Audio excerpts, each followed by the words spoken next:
എങ്കിലും baby planning ഉണ്ടോ ചോദിക്കാൻ കാരണം അഡോപ്റ്റ് ചെയ്യുന്നതിനെ കുറിച്ച് പറയുന്നത് കേട്ട് ഒരു വീഡിയോ എനിക്ക് എപ്പോ വേണം ആവാലോ.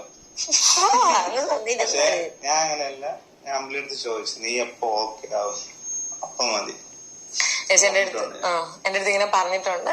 കാരണം എന്റെ അമ്മായിക്കുന്ന റീൽ എന്തായിരുന്നു അറിയുമ്പോ കൊച്ചുങ്ങളെ കാല് നടന്നു വരിക, ഓടി വരിക, കൊച്ചുങ്ങളൊക്കെ എന്റെ അമ്മ അയക്കണത്. അപ്പൊ ഞാൻ ഓൾറെഡി ഞാൻ ഈ കുഞ്ഞുങ്ങളെ കാര്യം സംസാരിക്കുമ്പോൾ ഓൾറെഡി സംസാരിച്ചിട്ടുണ്ട്. അപ്പൊ ഓൾറെഡി എന്റെ അടുത്ത് പറഞ്ഞിട്ടുണ്ട് നീ എപ്പോഴാണോ മെന്റലി ഫിസിക്കലി നീ ഓക്കെ ആവുന്ന അപ്പൊ നീ ഒരു കുഞ്ഞിന്, കാരണം അപ്പൂന് ഇപ്പം ഓക്കെ ഒരു ഫിനാൻഷ്യൽ സ്റ്റെബിലിറ്റി ഉള്ളതുകൊണ്ട് ഓക്കെ കുഴപ്പമില്ല, കുഞ്ഞ് എന്നുള്ള സീനില്ല. പക്ഷെ എന്നെ സംബന്ധിച്ചിട്ട് ഞാൻ മെന്റലി ഓക്കെ ആവണം, ഞാൻ ഫിസിക്കലി ഓക്കെ ആവണം. എനിക്കിപ്പം അത് ആലോചിക്കും കൂടെ എനിക്ക് ആലോചിക്കുമ്പോൾ ടെൻഷനാണ്.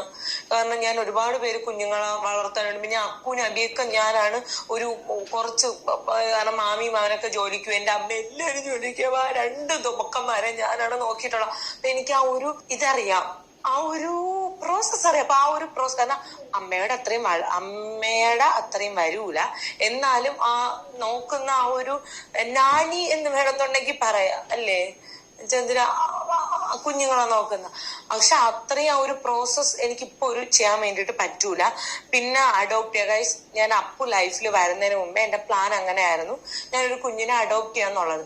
മേ ബി അത് ഭാവിയിൽ അഡോപ്റ്റ് ചെയ്തേക്കാം.